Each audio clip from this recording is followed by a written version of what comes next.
Welcome back to the Culture Codex podcast. Today I'm here with Sean Connolly, a tattoo shop owner who's running for Ohio's 6th Congressional District and challenging the idea that politics should only be reserved for insiders and career politicians. He's built a business from the ground up, worked directly with his community, and experienced firsthand the economic pressure facing families who depend on their work just to stay afloat. He's been very vocal about getting big money out of politics, demanding transparency and accountability, expanding access to healthcare, strengthening public education, and investing in infrastructure that creates good union jobs all across Ohio. Sean, I'm really looking forward to digging into your campaign, what you're seeing in real time in Youngstown and the rest of the district as well, and how lived experience can translate into real representation. So, Sean, welcome to the show. Absolutely. Thanks for having me here. Yeah, totally, man.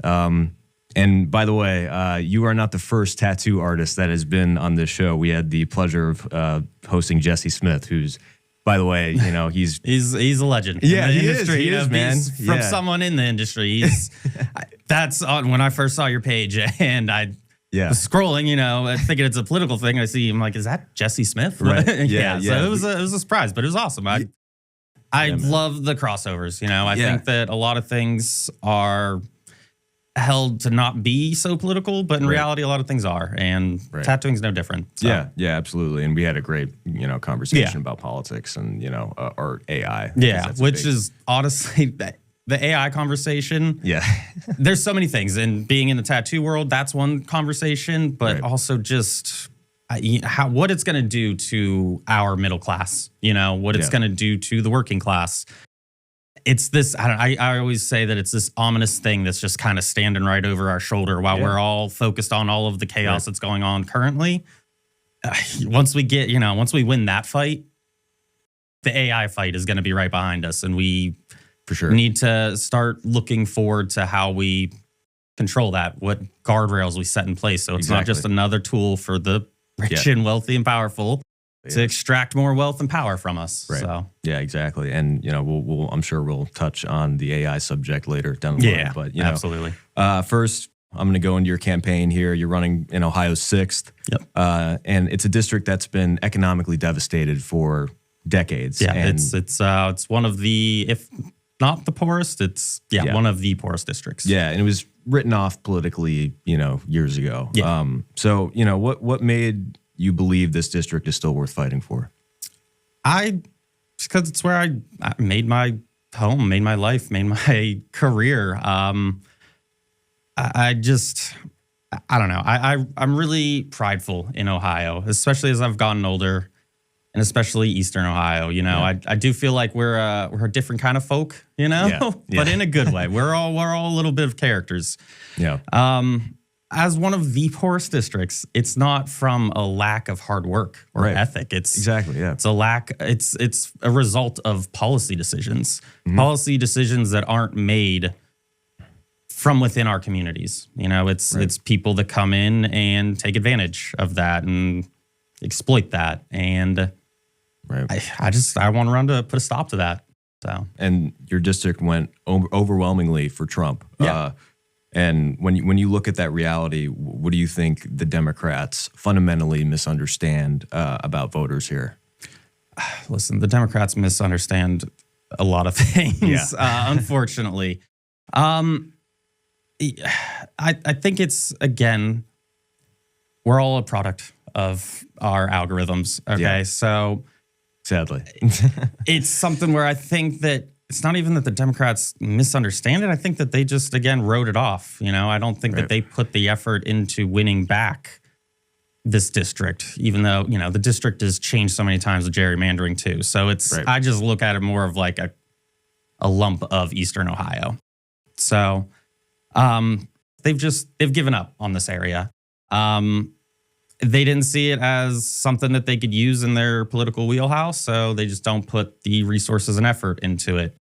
I've had that experience as someone from the outside of the whole political scene, in the area, trying to get into it. I'm putting in the effort to be reaching out to these people and stuff, and I don't necessarily get the most welcoming love, which is fine because I'm willing to do this on my own. I've always, that's how I got into tattooing. I'm just persistent and I'll annoy the shit out of people to get into it. You're first and foremost a tattoo shop owner, and you're not a career politician. How has running a small business shaped how you see the power, risk, and survival in a way that most politicians never experience? I think there's just a lot of disconnect with the politicians. I just don't think that they live in the world that the majority of us live in. As a small business owner, I look at it as there should be systems in place that, are easy to navigate, that help empower people to start small businesses, because that's the American dream. You know what I mean? Everybody wants to either work for, a company that they can believe in, and that's going to be typically a small business, or a business that scales but is still local, to the community. It's still a staple. But it's just the struggles of the everyday person that they just don't understand. It's figuring out how to pay bills, how to, make your cash flow stretch. So, and when you don't have those lived experiences and you also surround yourself with people that don't have those lived experiences, you're never going to understand it. And you're never going to implement policies that are catered to improving those lives. And was there a specific moment where you realized, like, hey, if people like me don't run, nothing here is going to change? I wouldn't say there's like one specific moment. It's just kind of been something that's just been brewing. Yeah, it's been over the last, I want to say 10 years, but more importantly, or more influentially, the last few years. It's something where it's really hard. Tattooing is my passion. I don't want to be a career politician.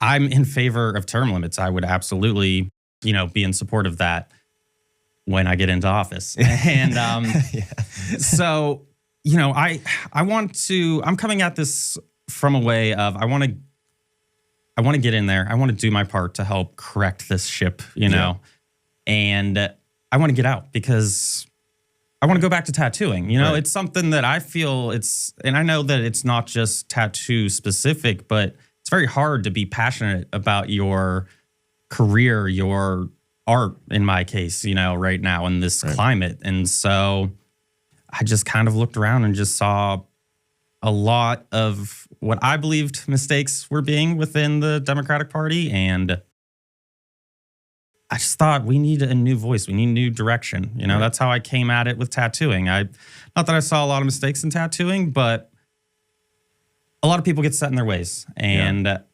there is a playbook, but that playbook is meant to be adapted over time. And so, I wanted to come into the tattoo industry and kind of change some things, make some adjustments. Yeah. And that's how I'm coming at this for my congressional seat. So, yeah, that's great, man.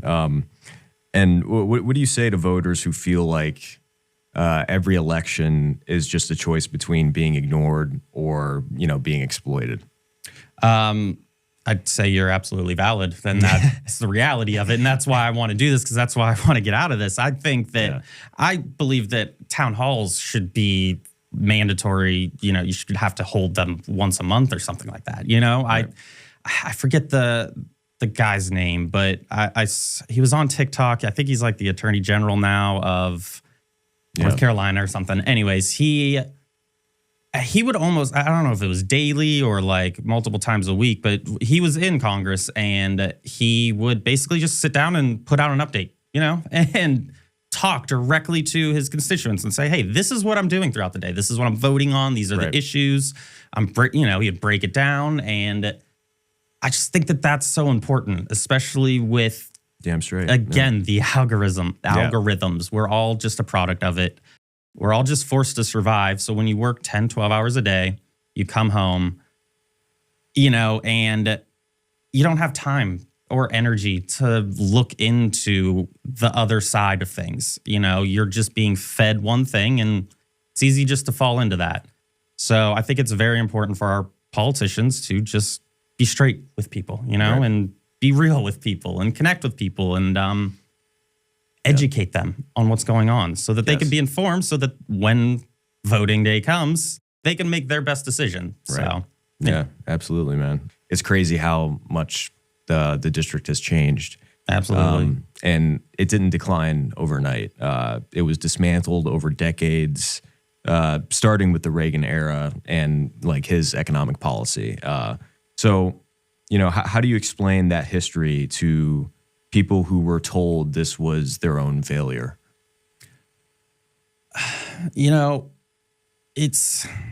I feel like it goes back to a thing of we've all just, exactly like you said, that we're being told it is our own failure. But in reality, it's something that's much more complex. It's something that it's a failure that was made, at the State House in Ohio, in DC. It's not because of the people here. The people here are the hardest working people I know. Yeah. And so it's not a lack of work ethic. It's not a lack of showing up and doing the right thing. It's the result of operating in a system that isn't meant for us to succeed. It's meant for a few people out of this district to succeed. Again, like you said, it's the result of coming in and busting unions. It's a result of bad policy decisions that decimated our steel industry. And again, those things are complex, and far more complex than I understand, except I can see the general kind of broad, strokes of it. But these weren't our decisions, If we were the ones that led the charge, these things wouldn't have happened. But we weren't. And that's a result of the incentive is not to create a system where, we all succeed. It's just the result of people coming in and exploiting it and taking advantage of it. What does economic recovery actually mean in your district where, factories left, wages stagnated, and communities, never got reinvested in? And I know you mentioned the union busting as well, because that was, I mean, it's a big problem right now anywhere, but, especially in Youngstown. Reagan destroyed that area. And even people that live there that, could be under the illusion that Reagan was still a great president, because it's, again, they went strongly for Trump. But the reality is, Reagan did some damage there. So. No, absolutely. And I think it's just, again, we've always been products of our algorithm. Even back in Reagan's day, they just did, the algorithm look different, And so when you're just forced to survive, it's hard to look outside of that and see where the problems lie. Manufacturing needs to come back because those do provide good, stable jobs for people. However, it's going to take a long time to build back that infrastructure. Right. Again, too, with the whole, this ominous thing that's sitting behind us, AI. AI also looks like the Boston Dynamic robots that are being implemented. So what happens when we build, these state-of-the-art manufacturing warehouses and then we just fill them with those AI automated, workers? So again, it's something where we need to truly sit down and have the foresight to see where things are heading. How can we do that? And, a big thing is, I don't know, maybe we just stop giving these tax cuts to the people who can afford to pay the taxes to begin with. Because again, that's our situation in the 6th District is a direct result of those tax cuts.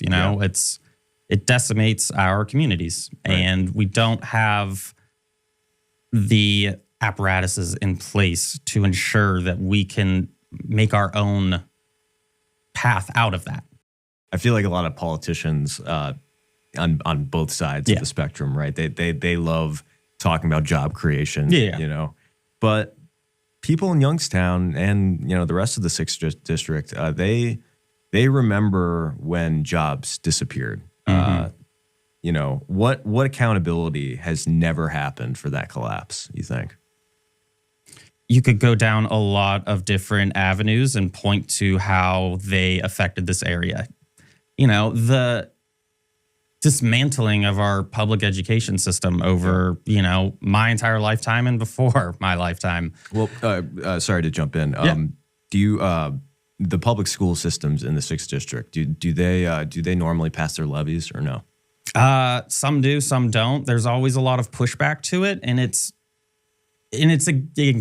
because property taxes, and not the public not being educated on that again, because they're just forced to survive. Right, exactly. And they don't have the bandwidth and mental energy to, we're all just exhausted at the end of the day. And so, nobody cracks open a book and goes, all right, I just worked a 10-hour shift. Now let me get to the bottom of these property taxes. Let me really understand, And understandable. And also, we shouldn't have to be, you know what I mean? That is something that our politicians, that's their job, to take those things and make sure it just works for us. And the incentive has been to make sure it works for a select few. The situation in this district is the result of, again, a lot of things.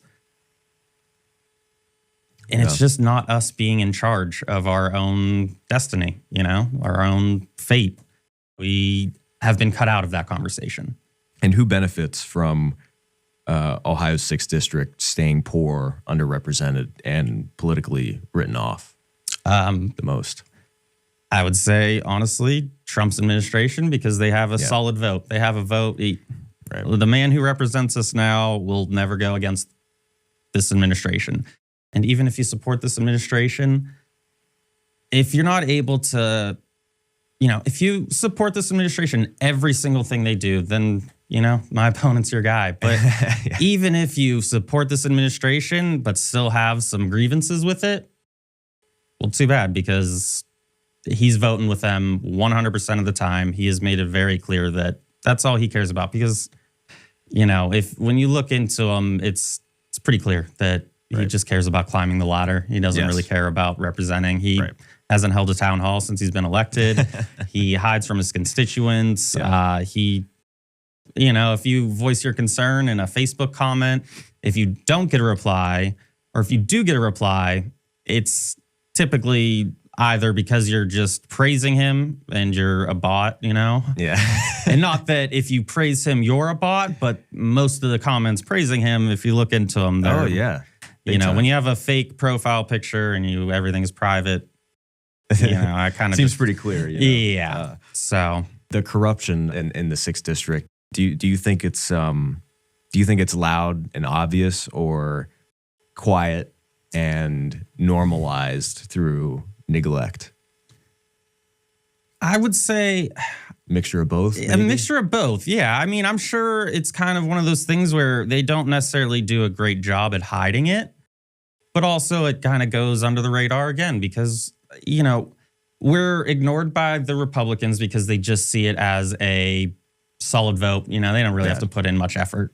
And that's kind of how they're running this campaign right now. They're just like, well, we gerrymandered it. It's safe for us, And then the Democrats see it as, well, they gerrymandered it. It's a safe red seat, so there's no point in putting effort into it. So, yes, when you look into it, it's very obvious, the corruption. And I'm not going to say I can sit here and give you a PowerPoint explanation of how it operates, but it's clear, when you are worth what our representative is worth, and you represent the poorest district, one of, if not the poorest districts in Ohio, and you vote for things like the big, beautiful bill that cuts Medicare and Medicaid, which directly affects the largest industry in our district, that's corruption in my eyes. That's just, you're serving your own self-interest. You're not serving your constituents. Yeah, when corporate donors dominate politics, is representation even a real concept anymore? Yeah. And that's why I feel like a lot of people in those areas gravitate to people like you that are normal people that want to be represented by people who run a small business, or they're like a worker. Yeah, that stands up and is just like, I've had enough of this shit. Yeah. So, yeah. The way I look at it is the congressional office is a business with a $2 million operating budget. yeah. I run a business with not even a fraction of that budget. You know what I mean? And I'm very proud of my business. I work with 4 other amazing artists who it's one of the most prideful things in my life. That's great. I run that business on a model of, so I do booth rent, so I don't believe I'm entitled to the artists that work with me, not under me, their labor, Right. So that's what I would be taking to the congressional office. I would be fighting for, the people in my district. I would be fighting so that they have someone that they can reach out to, because that's also one of the main things of that office. And so when you're not able to do that, then what's the point? All I see it is, and it's not even specific to, this district. I think it's, when you look at it, like I said, is a business with a $2 million operating budget. On paper and in theory, you should be bettering the lives of your constituents. What it is in reality is it's just a way for a bunch of individuals to basically have a $2 million operating budget to enrich themselves. Right. I think in 2026, that is something that I'm hopeful for. I see a lot of people standing up, that are in politics, out of politics, that, at the end of the day, that's what they're fighting for. And I think a lot of people have a lot of options, and we have the opportunity to put people in office to where we'll have a sizable coalition, that can enact change. And example of that is you see what Mamdani's doing in New York, in a week he got universal childcare. He got he set up a committee to basically be able to go and out, shitty landlords that, what I mean? Yeah, so it's exactly. like when you set your priorities straight to it, you can get these things done. Yeah, we totally. need to just put the people in those positions of power that can do that have the moral compass to do that, Yeah. You're not going to agree with everything that every politician says, but I think it's a thing of we really need to just look at the character of who we are voting for. And For sure. yes, obviously vote for the people that are aligned with what you want to see happen, but that's not hold them to a all or nothing standard. There's plenty of people in my, district that I know will disagree with me on things, but what I really want to make sure that they know is at the end of the day, I'm going to fight for them. If they vote for me, if they don't vote for me. Right. That's what I do admire about Mamdani is, he's not afraid to say what he disagrees with, but he's also like, listen, if you want to talk about how we can make things more affordable, you want to talk about how we can better the lives of, for him, New York residents, then, let's talk. Yeah. And so that's how I would operate, I don't care what side you're on. If your goal is to better the lives of Ohioans and Americans, then let's have a good faith conversation on how to do that. Exactly. And it is beyond Democrat and Republican. Yeah. And I feel like that's one thing we can all agree on in this country is that, we need to quit giving a label to everything. And it's political pronouns. Yes. No, that's exactly what it is. Yeah. And it's either you want a fair and equal world or you don't. Yeah. That's what it really comes down to. So I feel like Democrats need to focus on that instead of pushing the idea that, I'm a Democrat or like I'm a whatever, right? Tackle the real issues, which is the billionaires are stealing the money from us. Yeah, and they're taking advantage of, again, people not having the energy to really dive into things. And so. Don mentioned our Don Leonard with our last episode. It's artificial scarcity, and I couldn't agree more. Because they're holding 70% of the nation's wealth. I mean, that's a fucking good chunk, bro. Yeah, and I just think too, it's just like that's just like an incomprehensible number. Yes, you know what I mean? Nobody can comprehend. Yeah, Neither of us can. I mean, yeah, and I don't know. I look to like the war on terror. Okay, that was essentially 2/3 of my life.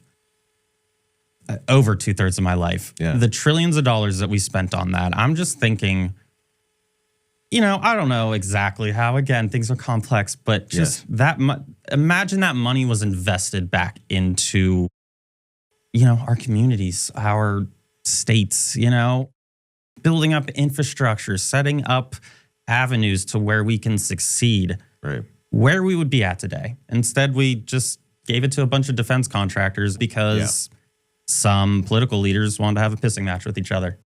And, I want to reiterate that,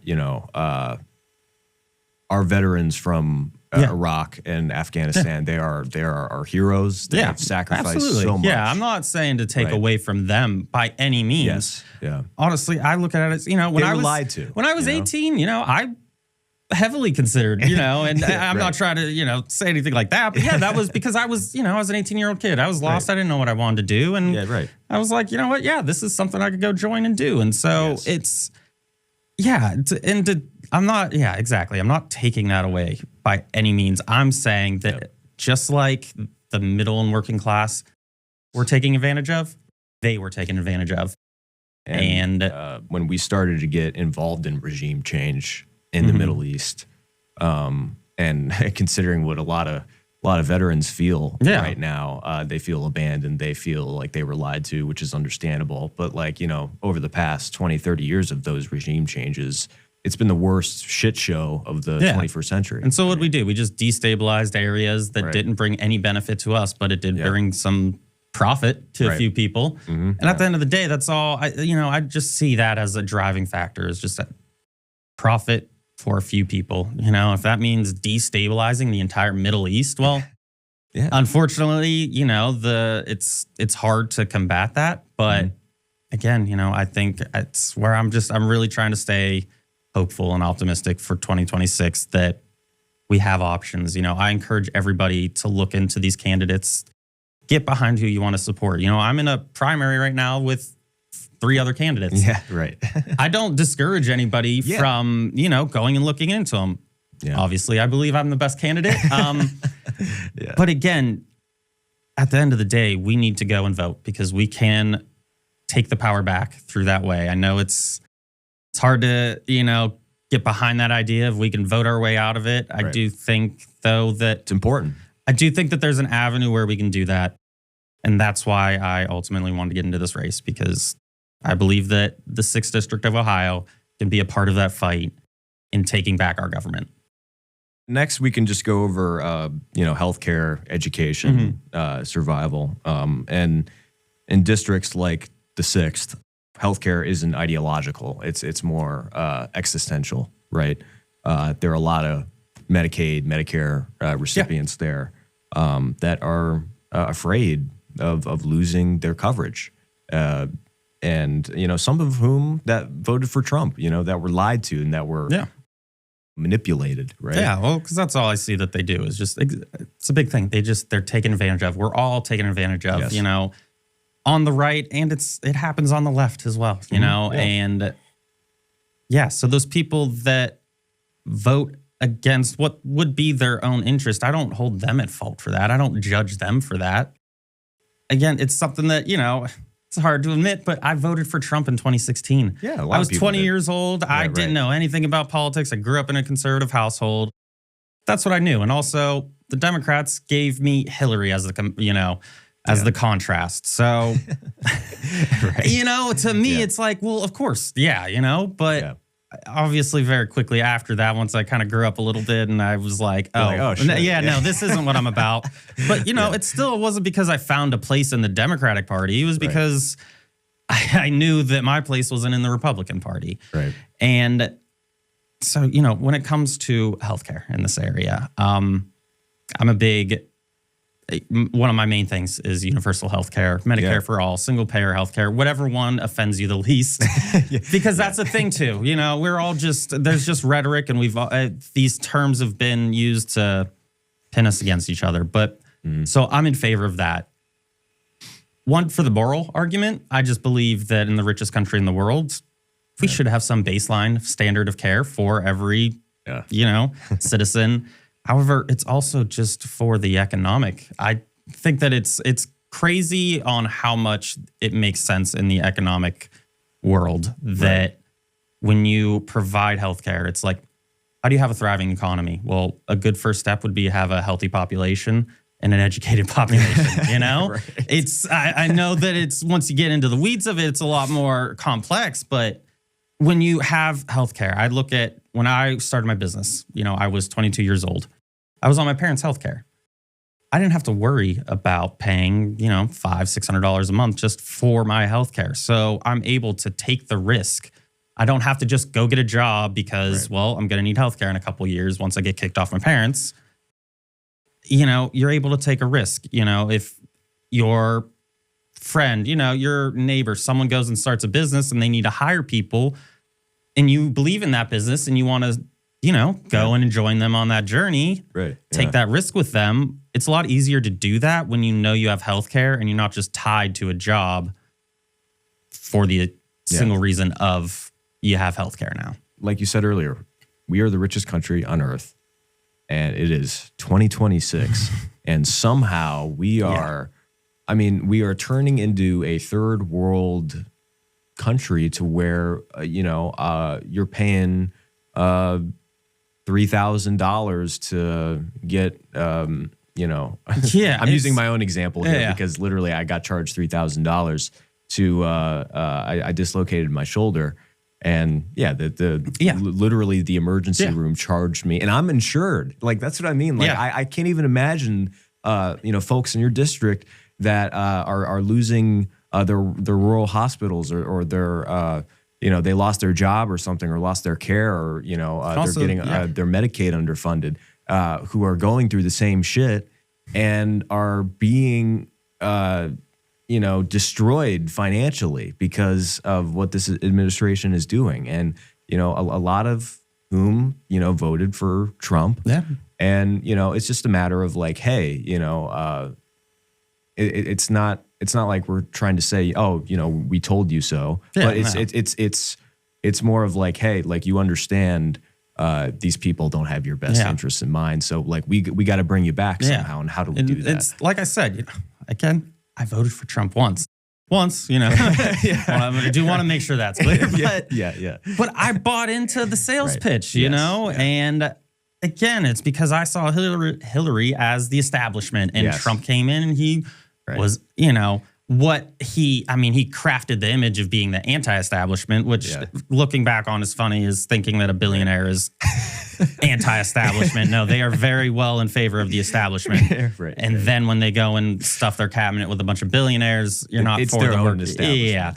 But the oligarchic. And so, and honestly, healthcare and education are both something that are just very important to me personally, because last year I spent 2 months in the hospital. I woke up one day and had some pain in my stomach, and 4 surgeries later, 2 months at home or home health care, coming in. And it was something that I've never had. It was diverticulitis. I never had, I don't have a history of that or anything like that, but I look at it as,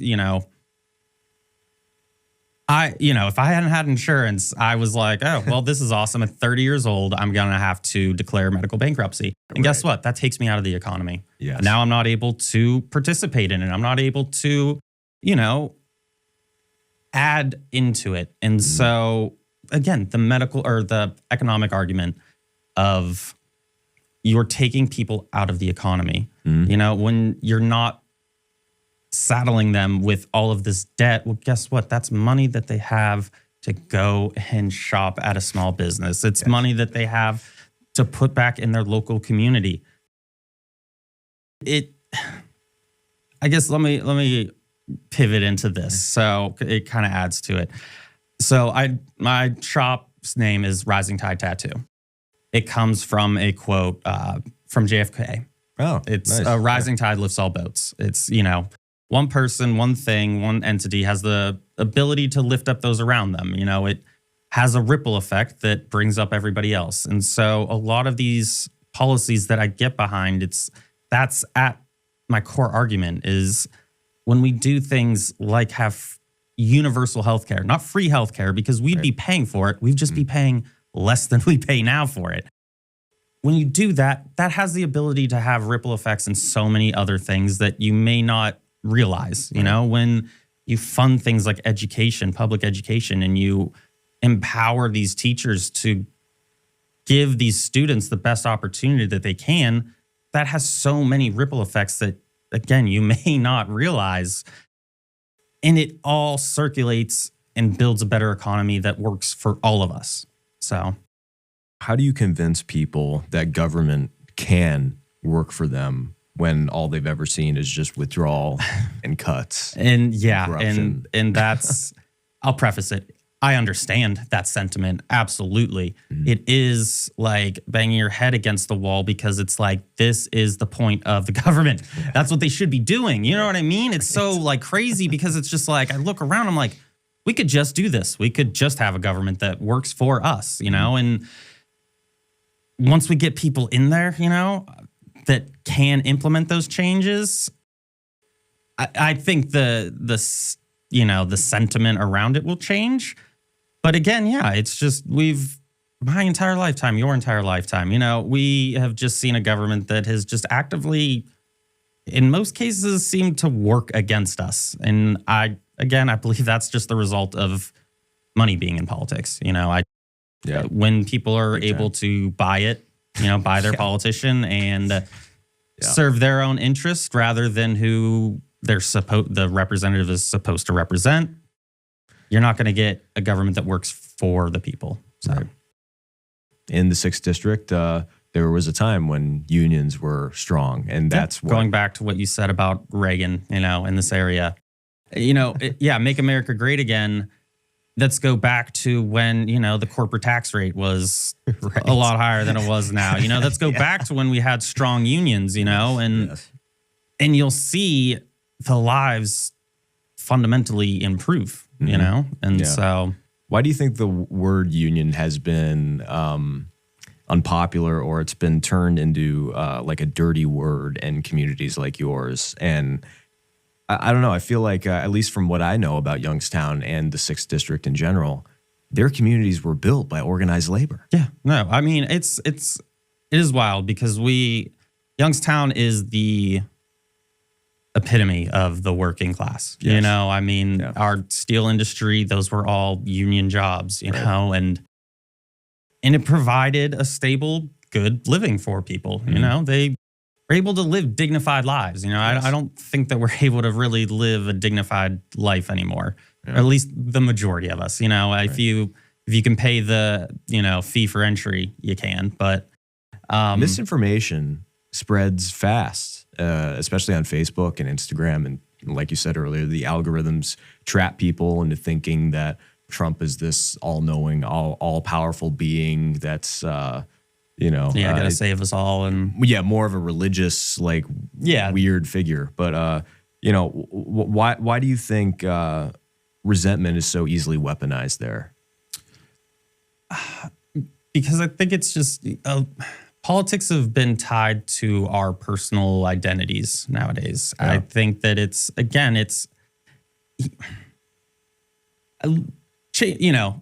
shift the perspective. Talk about sports, you know what I mean? So you have two teams and you're talking with your buddy that is a fan of a different team.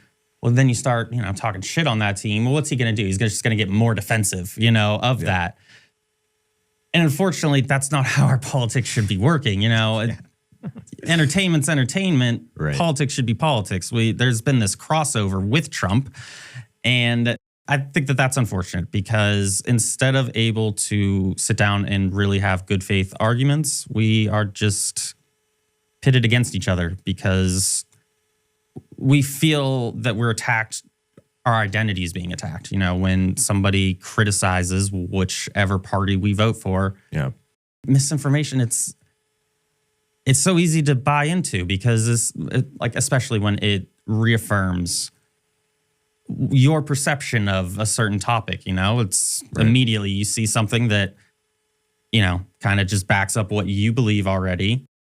And you go, oh, there you go. Let me share that. Let me push that out there because now the people that I've gotten in arguments with, it's like, all right, well, here's my, fact stuff. And it just creates this vicious cycle of just pitting us against each other. Do you think it fills a vacuum created when institutions abandon these communities to begin with? Well, it fills their anger and sentiment. They're just, they get trapped or whatever it is, whether if it's Fox News or, something else or like the Daily Wire or something, whatever. Or just the alt-right pipeline in general. You know what I mean? It starts off with one thing that seems innocent. You could be watching someone build Legos or something like that, and the next thing you know, you're on like a full-on Andrew Tate video talking about how women don't deserve anything or whatever. I don't know, whatever he talks about. Right. But so they definitely fill that vacuum. At the end of the day, when you really look into these different, alt-right media people, there's a grift involved in some way. And when you break that down, it's just, okay, what's their incentive? Their incentive is to sell their supplements, sell their merch, sell their tickets, whatever it is. Yeah. And how do you do that? Well, you just fan the flame of discourse, or just divisive discourse. And you do things that people are going to engage with, and they're slowly pulling the rope. Yeah, exactly. They're not doing it because they want to keep people informed. They're doing it because they want to get clicks on their website, views on their videos, so that ultimately they can monetize their audience in some form or fashion. What happens if districts like Ohio's 6th district continue to be written off as unwinnable, and like the Democrats ignore these districts? What are the repercussions of that in your eyes? So I'll actually take it back to, I was listening to the podcast with Dr. Amy Acton that you had, and she's great. And she said Ohio's biggest export is young people. You're just gonna see it just slowly die down. It's like that's the thing. I want to preserve our way of life, our culture over here on the eastern side of Ohio, and we can't do that when there's no opportunities for the upcoming generation.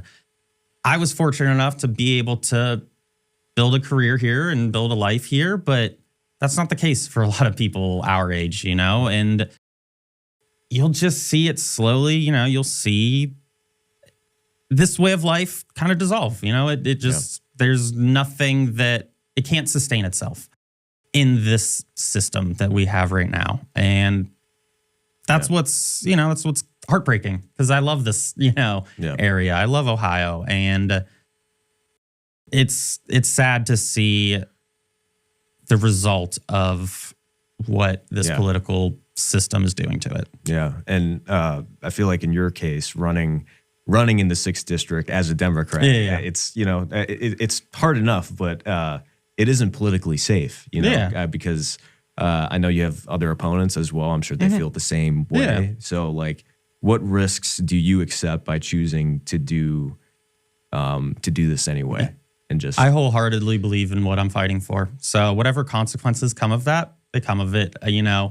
I think we have to accept the fact that there's discomfort that will come with fighting for these things. But ultimately, like I said, I just see it as, I see this area as, it's not just this MAGA loyal, stronghold. I just see it as this area that's just been forgotten, right? And unfortunately, the Republicans came in and took advantage of that. Yeah. Obviously, I'm running as a Democrat, but I'm coining the term Labor Democrat because that's how I view myself. I agree with progressive policies because ultimately I believe that we're all Americans and we all deserve equal rights. Yeah. And the labor part is because came from a middle class family myself, and I see how hard this area works. I look to my parents, who the hardest working parents I know, or people I know,